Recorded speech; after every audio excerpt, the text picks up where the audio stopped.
Game 2 coming to you. We are back once again, moving on through this. It's a bit of an interesting one. Okay, so I would say if we had this game last split, end of last split, I would have said it's probably one-sided. You know, but this split, AXZ have been doing things a bit different. Okay, picking up the win against Russell Jesters, they did pick up the win against V3. That one's a little bit more expected, but they also had a relatively close start to the DFM. It was a decent early game for them. They were able to keep pace. Do we maybe think upsets could arise today, Dodge? I'd like to think so. I got to cast that AXZ game versus Rascal Jester, and I was very surprised at how well they executed upon their win conditions in that game. I've said it a million times, you really often see pro teams going for these poke comps and not playing them out correctly, not playing around fog, not getting to objectives, and playing behind walls and chunking opposing members out, and they actually did that. Whether they can diversify their styles and really challenge the top dogs, I'm not sure. I'm cautiously optimistic on AXZ, but I'm still expecting Sengoku to come away pretty cleanly with this one. Yeah, I think that would definitely be the consensus for most people. I think Sengoku have looked really, really strong. They've controlled a lot of their games. They beat DFM, which was obviously the big shocker in day one. Well, I say shocker in, I guess, italics, maybe, because there was always that potential that Sengoku could take that top spot. But today, AXZ, are they going to be the giant killers? They didn't get the win over DFM, but being Russell Jesters, they may have some confidence, and also I do think what they pick definitely can change everything. We've seen this Poppy come out, Recollect. Do you feel like it's a must ban from Sengoku? I mean, it depends, right? It's one of those where if you are going to pick things that Poppy can absolutely dominate, you have to ban it. Yellow Yoshi's showed so much confidence and comfort on it. We know historically he's played a lot of that Poppy pick, so it's not surprising to see it come out when the time is right for it. That's the key bit. So I wouldn't be surprised to see it get banned away if we are going to see more of the carry-based top laners. And as far as top laners go, it's definitely worth saying that Sengoku has got one of the best ones in Paz. With the Gragas and the Sejuani being picked as well as the Gwen already, it's not super unlikely to see it off the table. The thing is, I feel as though it's very hard for AXZ to take this one because Sengoku's just looked so strong, right? They've looked like they've really leveled up since we last saw them before the break, and now they just seem like they're running away with everyone. No, indeed. And talk about running away, one pick I really want to see from AXZ, and I know we're talking a lot about AXZ and not so much about Sengoku, but I feel like that's because Sengoku are the big bad demons. You know, it's really about AXZ. Can they pick up the win? How are they going to do it?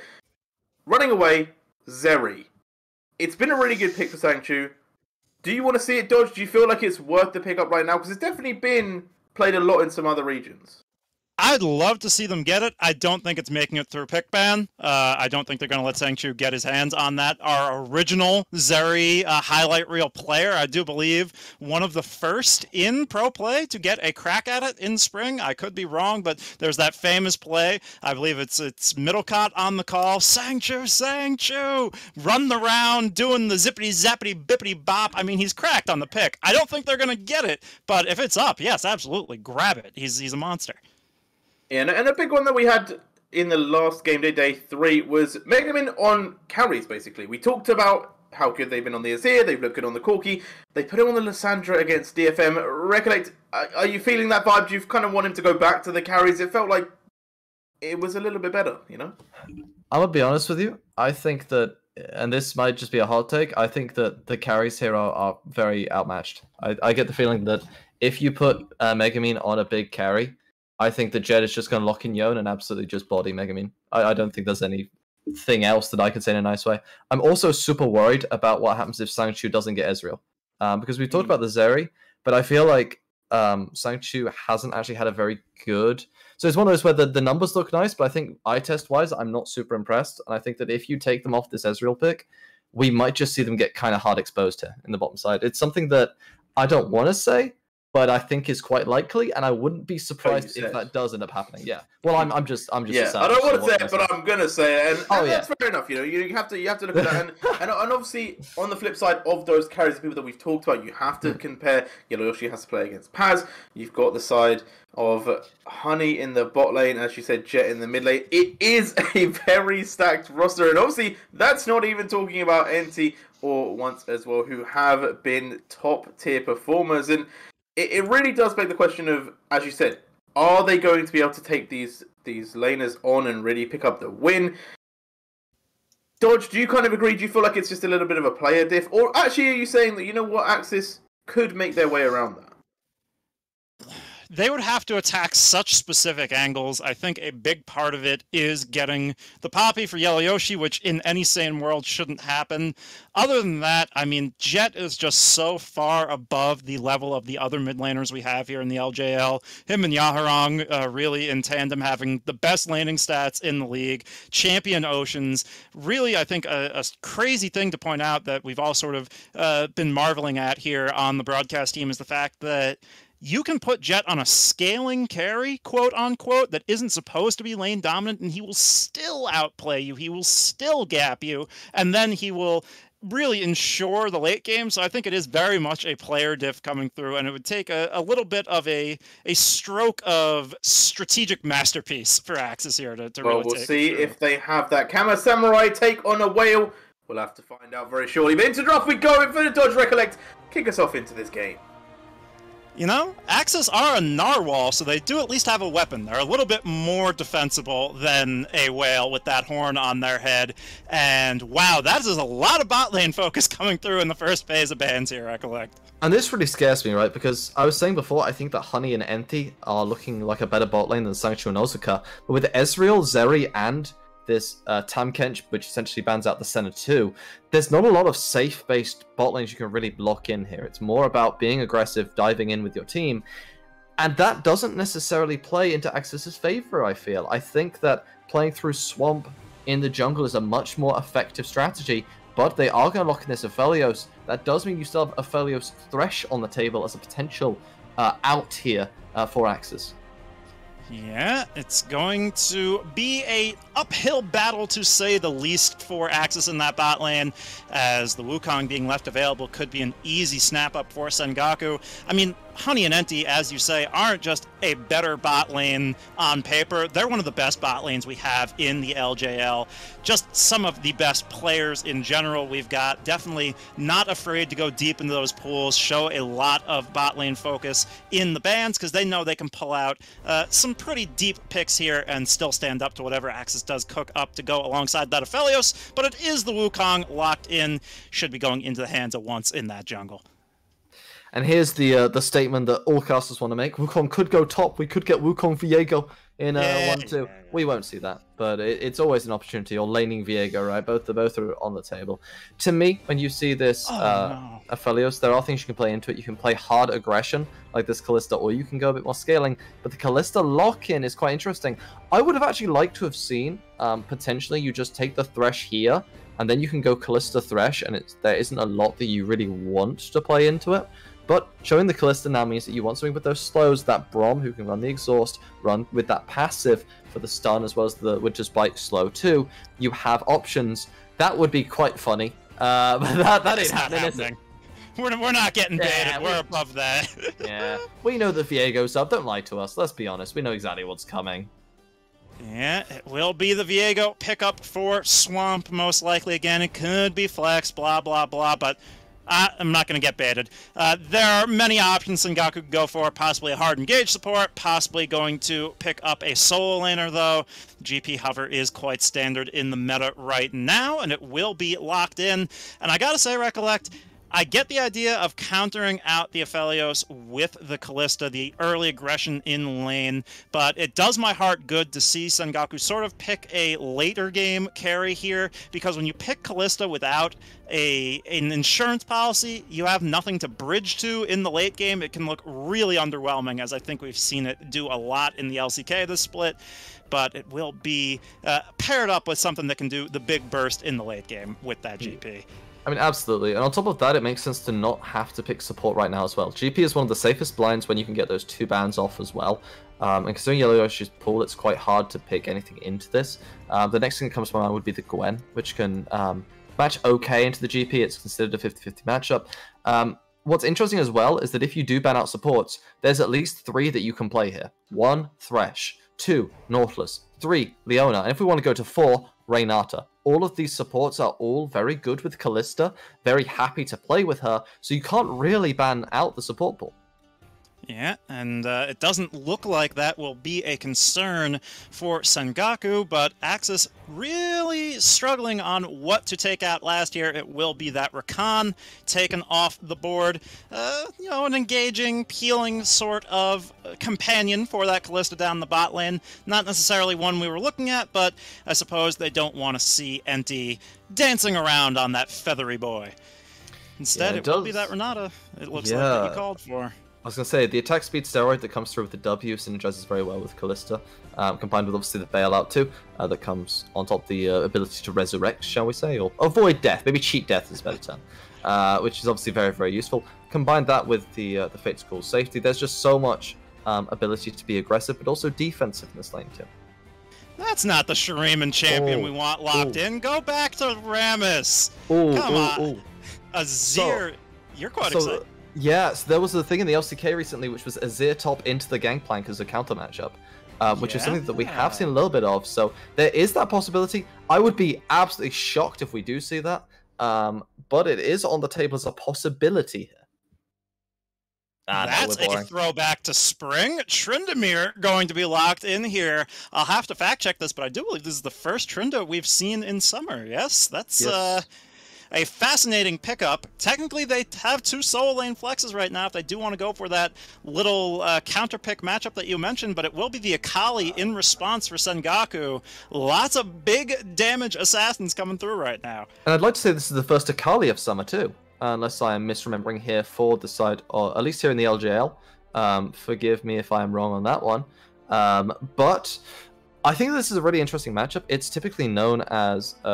Tryndamere is pretty okay into the GP, but I don't imagine that unless you get snowballed on GP, can't survive at least pre-6. Level 6, it becomes obviously a bit dicey, but there is a lot of nuance, should we say, on both sides, but it means that AXIZ playing more towards that top side, and we'll have to see whether or not that exploitation of Paz is going to come into fruition. Yeah, not the strongest in the lane off of the Poppy, and definitely a little, or rather...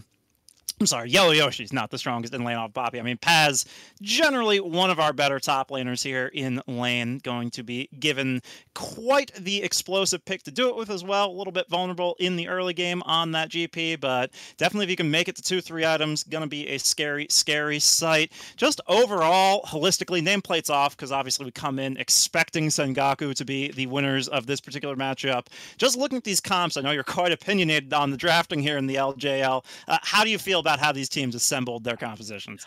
I think it's pretty interesting. I really do. And sort of looking down the list here, there is obviously a massive emphasis on this late game ability, should we say, for AXIZ. You know, the Azir, the Aphelios being able to play so far at range and potentially out maneuver, should we say, this red side composition.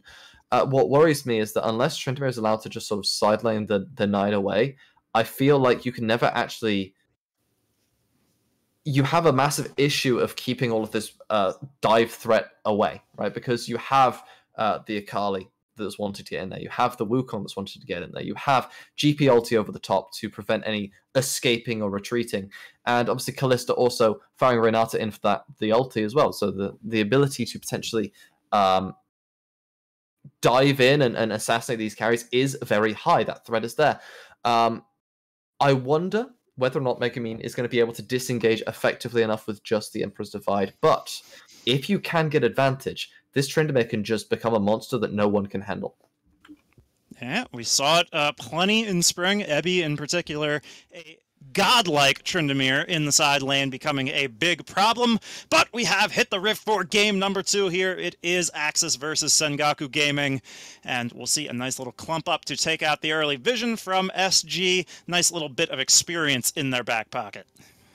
Yeah, I believe it was shared though, so it's not going to be enough to hit level 2 off of the first wave there, I believe. So, bit unfortunate there. It obviously helps to get the Akali through these early levels as much as you can. She's not as strong in those early tradings after lots and lots of nerfs to her Q cost, to her sustain, to etc. etc. But once you do hit level 6, that's when Jet comes into their own as this amazing dive player that they really can be.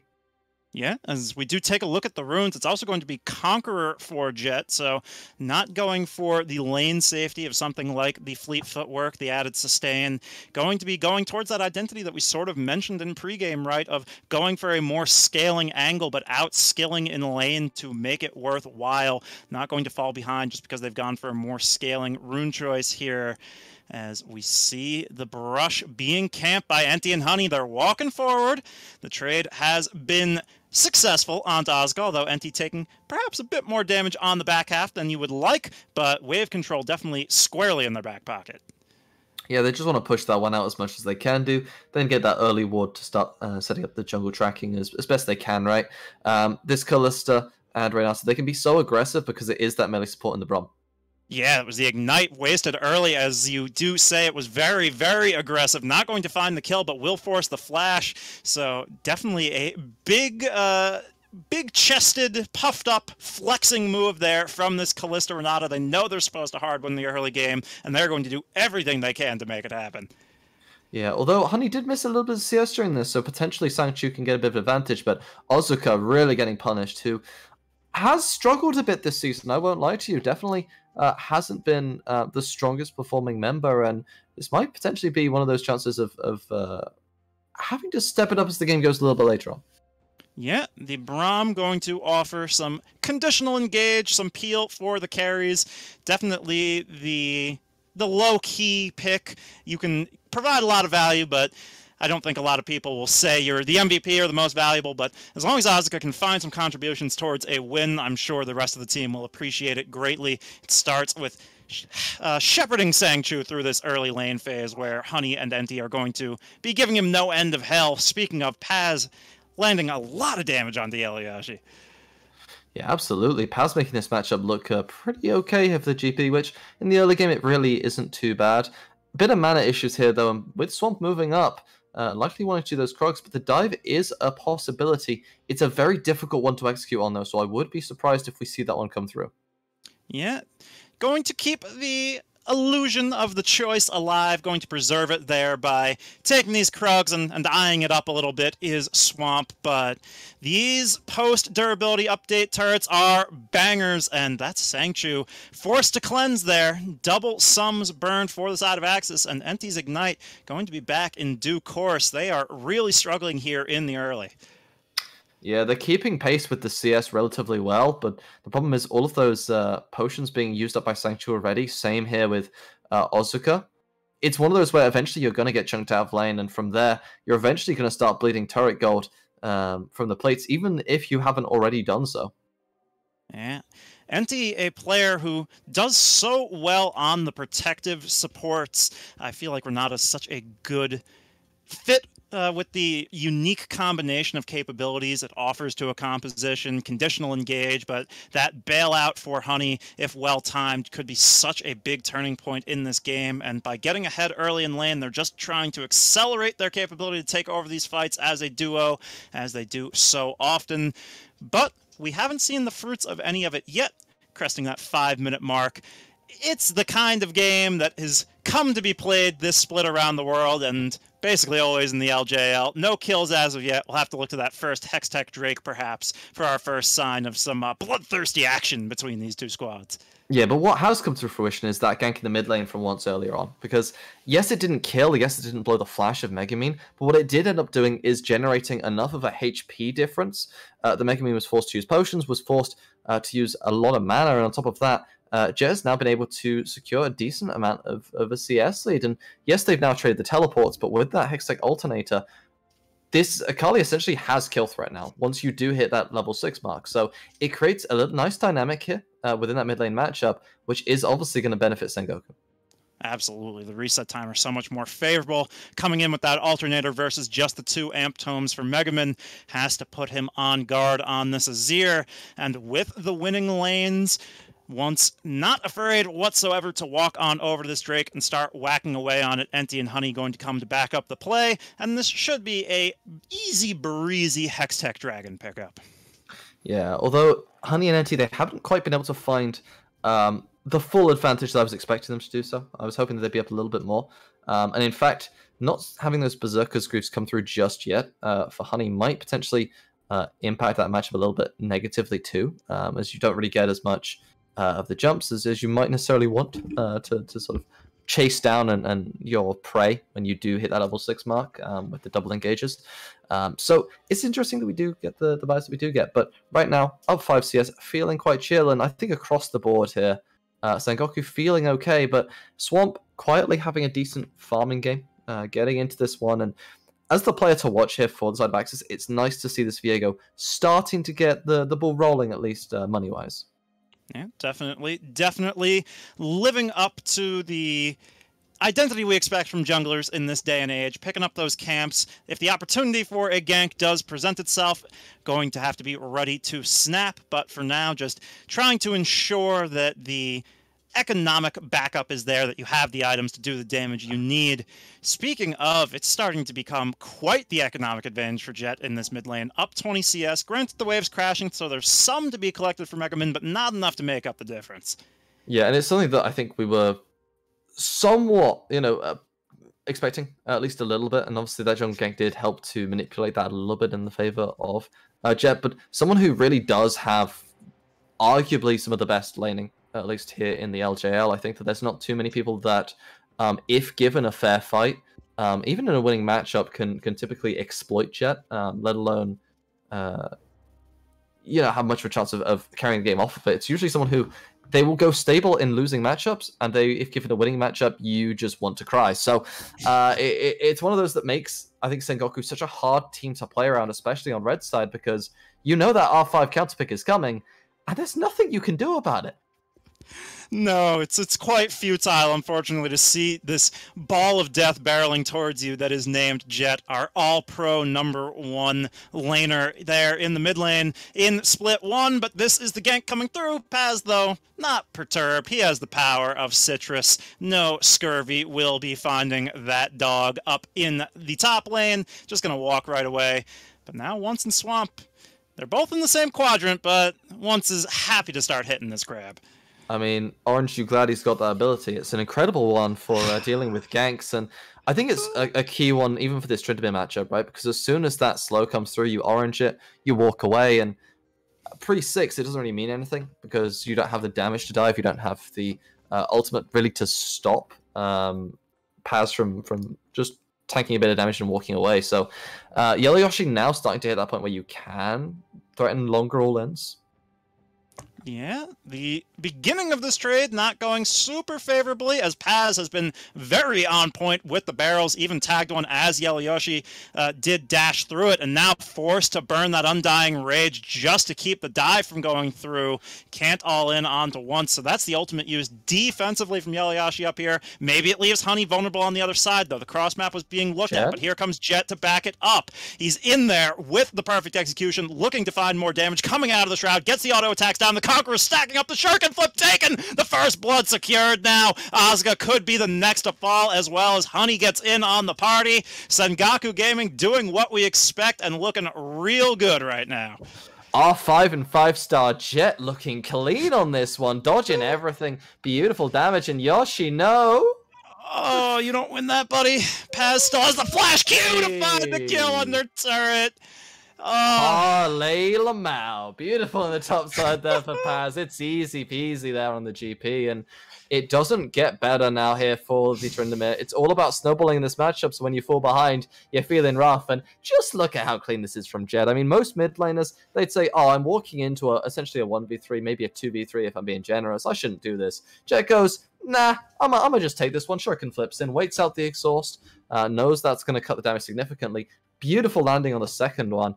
And from there, it's just chasing in, easy peasy. And in the mid lane, it's a solo kill again, or rather a gank here from this Wukong. So another kill there for Jet in mid, and in the meantime, Paz, it's just too easy. The passive, the trial by fire is there, parlay follow-up, you know the Q flash is coming. You can't flash from that, my friend. Yeah, Yellow was trying to bank on the RNG going in their favor, trying to find those lucky crits, but once you get chunked out to begin the trade without ult, had to spend all of the Fury just to heal up and prevent the first opportunity for death to claim him, and then no more crit chance, no more kill chance, just a big old sad face for that Tryndamere up there. And now we do see the setup around this second Drake as we get another replay here, break down how this kill happened for us. Yeah, so this was happening during the last replay. Jet just chunks, and from here, once just shows up. You know the Cyclone's coming, but there's not much you can do as the Azir does try to get out, but unfortunately gets interrupted on the dash. And from here, it's just a little bit too easy. It's happened again here, Recollect. Yellow Yoshi finding the kill during the replay. Had that ultimate back up, but thankfully has the Q there to use up that Fury, not die to the turret shot on the back half. Would have been embarrassing, but AXZ picking something up on the back half. I love the fact the main broadcast has given up on big screen replays because it just keeps happening.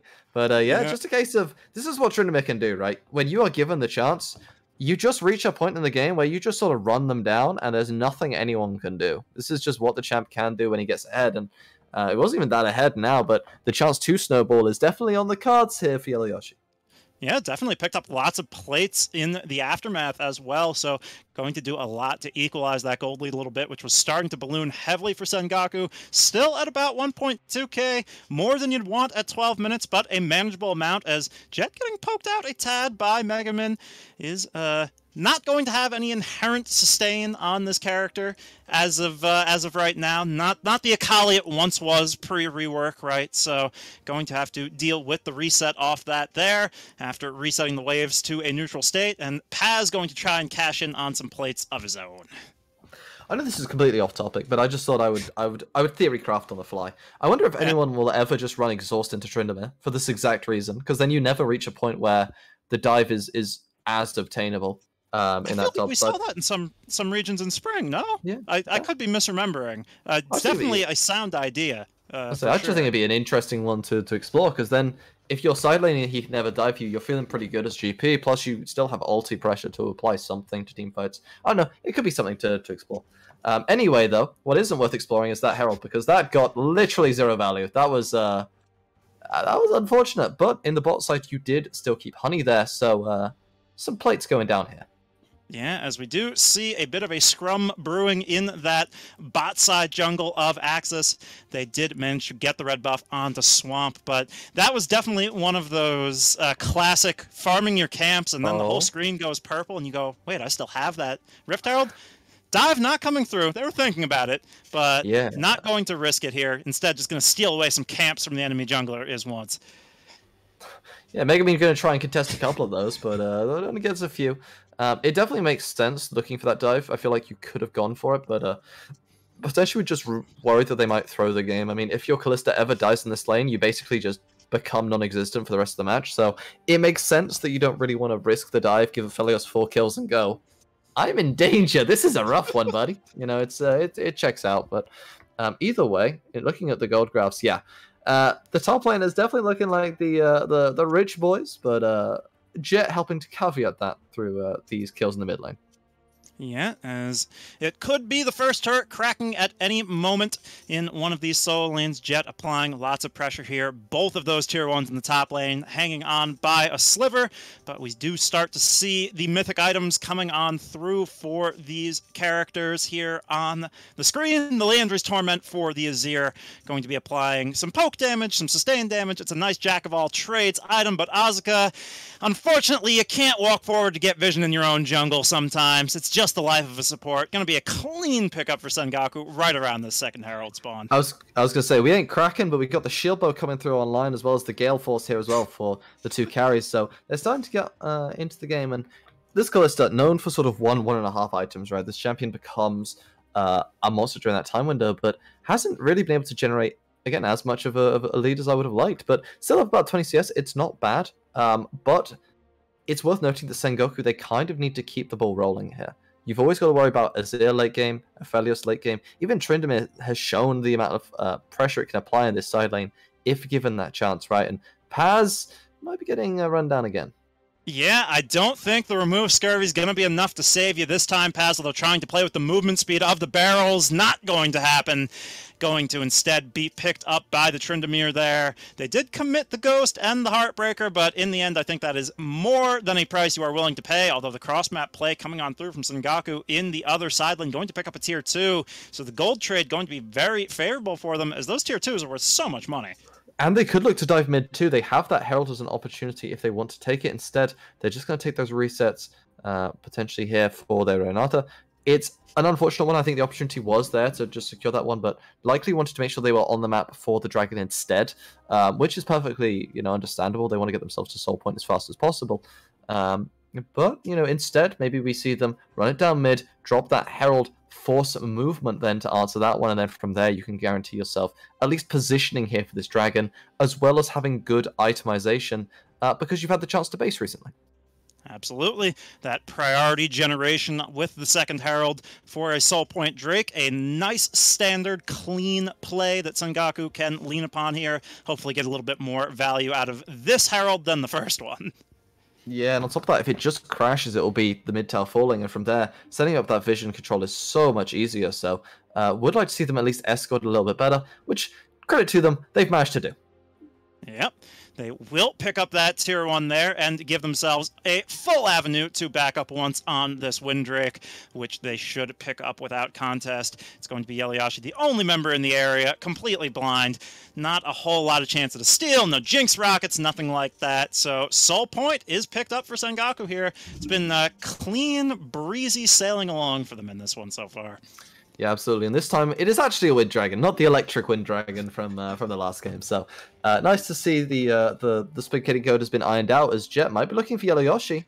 Yeah, the Undying Rage is available, but how much can it buy you here? Already popped. Now the Handshake trying to get Tryndamere out from under the turret, going to take the Gale Force away, but the Proto Belt proc does find it at max distance. One of those puny little rockets blew up an Undying Warrior King. Feels bad. Yeah, it checks out. I think that's lore specific there. The power of the Hex tech is a little bit too strong. Shout out to my boy Jace from Arcane. Anyway, in the meantime, we do get that top tower falling when that Dragon obviously was being prepared. So a little bit of that gold influx into this Azir, and it's nice to see them targeting this Tryndamere, but there is a strange sense of inevitability in regards to it. It's a bit like Thanos, because the longer this one goes, the more you are expecting that they'll start to win as this Tryndamere picks. So I do wonder whether or not Sengoku are going to be able to push the tempo effectively, because they've always been ahead in the majority of their games, right? It feels as though they were inevitably scaling to the win. This time around, they're the ones that are on the timer. They're the ones that need to push the tempo, and they're the ones that need to make sure that they don't make too many mistakes, because if you do, the game just goes later and later, and Mega Man. Yeah, that's a shuffle going to come out, but he doesn't take the E. He's forced to flash. The mechanical misplay going to doom him there. Now Asuka, the subject of Jet's ire, just going to Shuriken flip out, though. Feels bad for Mega Man to blow the summoner, to blow the ultimate, and still get taken down by Jet. And to speak to your point, Sengoku is punishing and continuing the snowball rolling down the hill sublimely right now. They have to keep pushing the pace. They have to keep their lead up, lest the scaling catch up to them, and they're doing exactly what they need to right now. Yeah, if there's anyone who knows how to tunnel on the Jets, it's the man with the name. It's easy enough to pick up that kill there in the side lane, and Mega Man unfortunately does end up getting blown up. So I guess the name's really checking out this time around. It's just this Akali is just so strong, right? And once you do get this lead, you have no reason not to just be in Azir's face at all times. And unfortunately for Megumin, it's not easy for the rest of the team to really support this situation, because if you do move into that side lane, then this Renata are just going to push down that mid lane. They're just going to slowly but surely chip away on your mid tower, and Akali is just so evasive, This W is so useful for that exact reason. Same with the ulti, same with the E. You can move around so much, and there's not a lot of lockdown available here for AXIZ. I mean, it is one of the few things their comp really doesn't have a lot of answers to. And on top of that, NT, Yeah, it does pop the Shurelius to dodge out on the Glacial Fissure, so that is some big cooldowns exchange via the supports right there. Is so often it feels like how we see the action start in these tense positions, right? Both of those supports trying to jockey for the forward vision line, and sometimes it leads to getting caught out, but there it was just sort of a stare down, no real results. Will be mid lane power for AXZ, though. Let's say that's the result it does lead to, is the fact that now NT doesn't really feel comfortable to try and walk mid here, because you can't really walk past the members in order to support your AD carry. And unfortunately for Honey, there is a couple of people there that'll happily just dive bomb you under the tower, so you can't solo defend this. With no one there to back you up, you've just got to give mid tower, and it feels a little bit sloppy, but this teleport might be trying to make up for that. Yeah, Jet trying to capitalize off the back half. Asuka and Sangchu are the target into the Shroud in the back line. Finds the kill with the help of once going into the Cyclone. Now Asuka will be taken out as well. It's pure domination from these divers on Sengoku, and they're moving right to the Baron. Yeah, it's all going wrong here for the side of AXZ. They've looked good so far, but unfortunately, it seems like Sengoku might just be one step above. This 5k gold lead is definitely going to increase once they secure this Baron buff, and there's no chance of a Viego contest too far away, already on those Raptors. And it's just Jet taking over the game again and again. I mean, we discussed in the pre-game, it's like, okay, what do you think of this matchup here for AXZ? It's like, well, Jet's just going to take over the game. There you go. Jet is just disgustingly good at this game. I don't know what else to say about this one. It's just a little bit of a once spotting one out, and Jet just pulls the trigger. There's no hesitation here on this Akali pick. Just jumps over the wall, and from here, what are you going to do? Already showed 1-1v3, and Sangchu just gets absolutely blown up already. Can't really help anymore at all, and once does the rest of it, but Jet will happily secure a kill for themselves.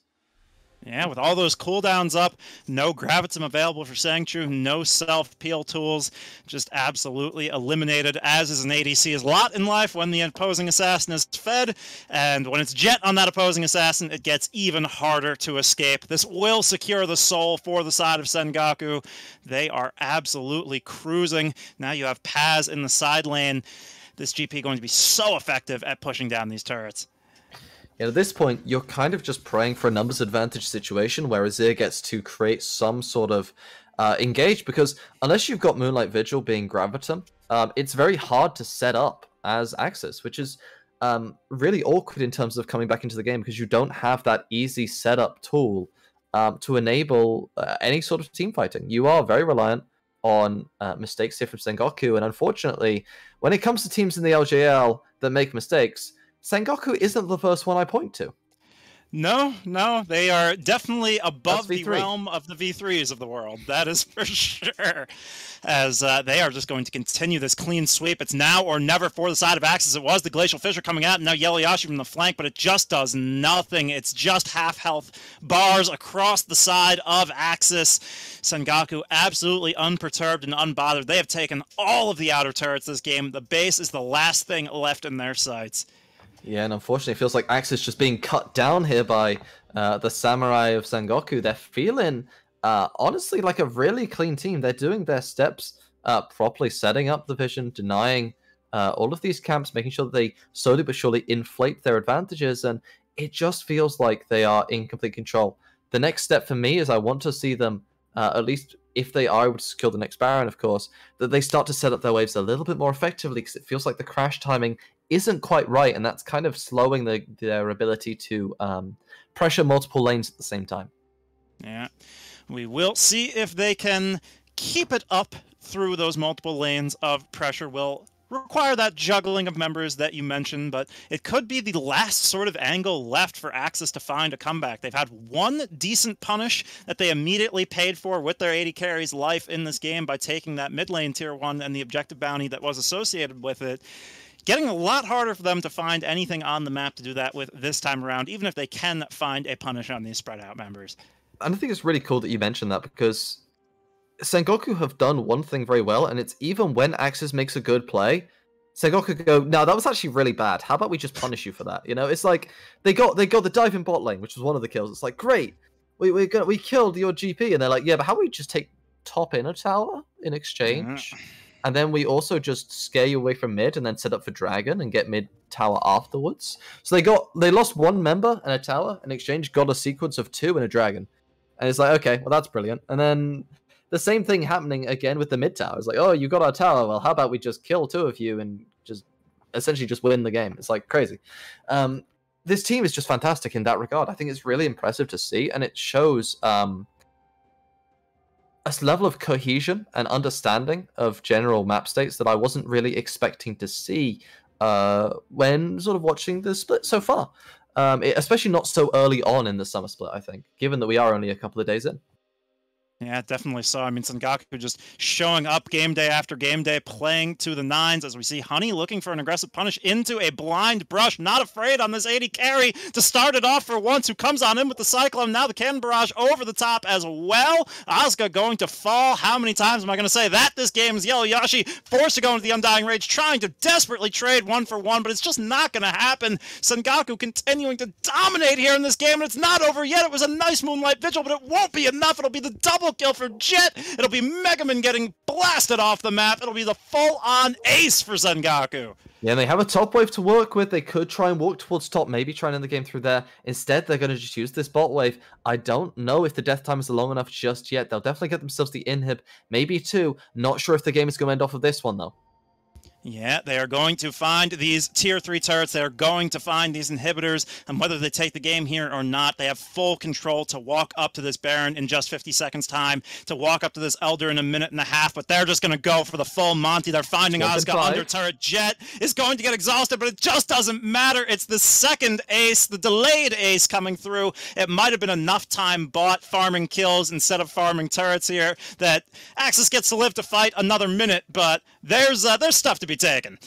Yeah, and crucially, TP blown at the very end there as well, but we'll talk about that in a second. Honey just sort of walking in, doesn't seem to care. Asuka does, I'm getting caught out now once is in, and it's just a case of running down the Brom. You can't do much if you're all alone, and yes, the Glacial Fisher will buy some space, but it's just the solo queue classic of the controversial 1 at a time strat striking, and they look for something here with Moonlight Vigil, but there's no damage, really. It's going to be 1, but 1's now caught. Yeah, does have the Cyclone for the self-peel, though. Plenty of sustain, and he has Jet in his back pocket, so it's just not going to matter. This Akali is absolutely nasty coming through from Jet. It's 17-3 in favor of Sengoku. They're not done yet. They have the Cloud Soul. They're chasing them down, just absolutely dominating them. Our Sengoku going under the tier 3 is once to find Asuka. Honey going to be the beneficiary of that one, as Enti going to try and find the bailout, but the bailout shall not come through. It will be economic ruin for that Chem Baroness, but not for her team, who are going to find the Nexus turrets, and most likely the win here is Mega Man chunked out. They do find 1 in return. I don't know if it's enough. I don't think it will be. This Nexus going to be focused out. Mega Man and Sangchu just kind of staring, looking for a last-ditch play, but Honey hitting the Nexus, just dancing and dashing around, goes into Shield Bow, but it will be the win for Sengoku there. Clean and easy as you like it. Yeah, it was just a little bit too easy there for Sengoku. They never really felt threatened the entire game. It just felt like as soon as those early plays were going for Jet, the game was completely donezo. And there was 2 good situations for them. They got 1 solo kill on the top side. It looked like maybe there would be some problems here for Paz, but unfortunately, there just wasn't enough to threaten this Gangplank. No, it was a tale of improbability from the beginning for the side of AXIZ. We knew it was an uphill battle. They did show some nice punishes, although they got counter-punished very quickly themselves. Some good takeaways for them, but generally, just how good is Sengoku, man? We're going to get into the nitty-gritty of that in just a second after a short break, but man, oh man, if they're not looking like our favorites here in the early going. But we'll get Jay Real's take on that in just a minute here, so stay tuned. We will return.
Well, a much speedier game than game one. Much more hot on the heels there from Sengoku, which we like to see. As we expected, very strong performance from them. And, well, if you played Elden Ring, Samurai was heralded as probably one of the best classes. And to be fair, that's the same for the LJL as well. So, shout out to Sengoku there, picking up another dub.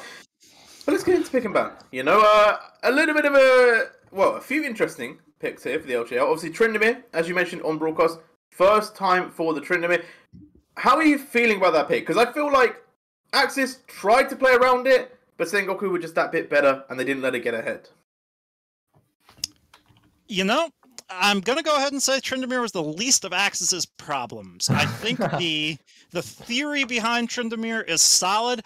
I think you could have given AXIZ the first 5 picks of the game, complete no bans, and they probably still would have lost this matchup with how on form Sengoku is right now, and the heads and shoulders above everybody they seem to be in terms of level at the moment. But I think there's merit to the theory behind the Tryndamere. I just think the execution was never going to work out for them in this particular matchup. Yeah, it was a very strong switch up. And obviously, talking about new picks, Akali mid there, picked up by Jet, and, well, that was a bit of a Boeing 7... Well, I don't even know the numbers on it, but you know what I'm talking about. That was a bit of a turbo performance from them. You could even call it Concord by the way that it was sprinted down. But the Akali pickups there, recollect, do you want to see more Akali, or are you just saying that this was just a really big skill match? I mean, I want to see more of Jet's Akali. I don't want to see more Akali in general because I'm scared, a bit like Concord, it might get discontinued. However, what I can say about the Akali in general is that it made a lot of sense with the composition too. You know, you built this full dive comp, you've got your Wukong, you've got GP to somewhat facilitate with ultis, you've got Callista, Renata that can help to enable as well with both their ults as well. It works fairly effectively, not just because of who's playing it, but where it's being played too. And obviously, Jet is just very good at the game. Let's be honest. Is clearly one of the best. It's a top 2, I would say, probably best mid laner right now in the LJL. I don't think that's pretty easy for me to say. I don't think there's too much to say about that, especially when you look at the results. However, it was always going to be tough anyway, just looking down the list, right? Even if you ignore comps, it was a tough matchup here for AXIZ. And I know I'm going a bit off topic, but I think it's worth noting that AXIZ has got both of their hardest games out the way now, and they're 2-2. So this team, whilst they are not, you know, a top table team yet, everyone else, except for a couple, still have to run through Sengoku and DFM. So let's be honest, other teams are probably going to pick up a couple of losses as well. So I want to give credit to them as well for how well they have started the season and looked. This team still has a lot of potential. Just Sengoku is on another planet. Yeah, I think they're really going to be tested when they do start playing those Burning Core CGAs, those kind of, the Hawks. Those kind of matches are really going to be the ones where they get the real test to see how good AXIZ truly is. Are they a top 4 spot contender, or are they going to be sitting 7th like they did last season? It is all to be discovered. And you said top 2, and we could maybe argue maybe not 2, is Honey for the ADC role. Again, picking up the Callista, which is the first time we've seen it in the LJL. It seemed to be pretty strong, but I feel like it's been overshadowed. You know, I feel like it was just the Akali game. If it had also, do you feel like this Kalista was viable? Do you want to see more of this Kalista, or are you saying that, you know what, we need more further evidence because Akali just ran this game? I am going to ape a line from my esteemed co-caster here and say I want to see more of Honey's Kalista. In general, we've seen Kalista Prio in the LCK through the roof. A lot of times it looks very flat and not great, but Honey is so much better than a lot of the AD carry competition in this region, can play a pick that needs to be aggressive and needs to get ahead early game and actually use it to its full efficacy. I would love to see Sengoku play more Kalista. Don't play Kalista if you're going to pick yourself into a losing matchup through your support. If you don't have a bridge pick to get into a late game carry that you draft on the other side of the map, it's conditional. Don't go picking the Kalista willy-nilly, and especially don't play it if you're not going to win lane with it, because that is absolutely what you need to do. Yeah, no, indeed. You do need to win lane to win the game.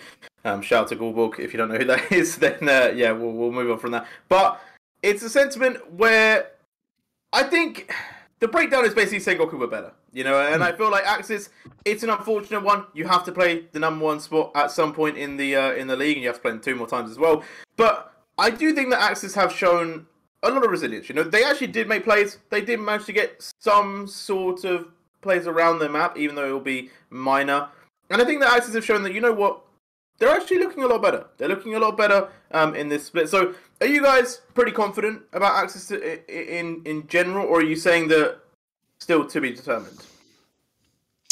I think AXIZ could be a playoff team. The most encouraging thing to me was against competition closer to their level. They seem to be able to execute team compositions that other teams can't necessarily, so that's one big favor. And one thing that really impressed me this game, despite it being hard losing in most ways, Yellow did not look completely out of stead on a hard carry split push AD type champion instead of a tank, which is his normal bread and butter. So I think there are encouraging signs for AXIZ. I think they're definitely vying for a 5th place spot in the LJL.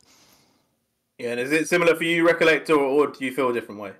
I think it's a difficult one because obviously it was day 1, but that V3 experience is still in my head, and it's going to take a lot to get that away from me because AXIZ has shown that against DFM they can take control, but against V3 they can legitimately turn on the clown music and just run it down. So it's one of those where I wonder whether this is a higher variable version of CGA, and that scares me when I'm trying to predict where this team is going to end up, because you can't have a close match against DFM where everyone goes down. You know, this team, they've got potential. They're looking good. But the week before, I have literally just lost the game essentially 3 times over and somehow pulled it back. It's one of those where I want to say this team is a top 5, top 4 team. But 1, I don't think they ever are going to beat Sengoku, and 2, it scares me when you lose to V3 in the way that, or almost lose to V3 in the way that they did. Yeah, indeed. Well, another big performance there for Sengoku, slicing through the competition. We'll see if they keep that form throughout the rest of this split, but we're going to be going to a short break. But before that, we're going to say goodbye to Infinite Dodge. We're going to say goodbye to Recollect. I'll be joined by RMC and Middlecore after this short break.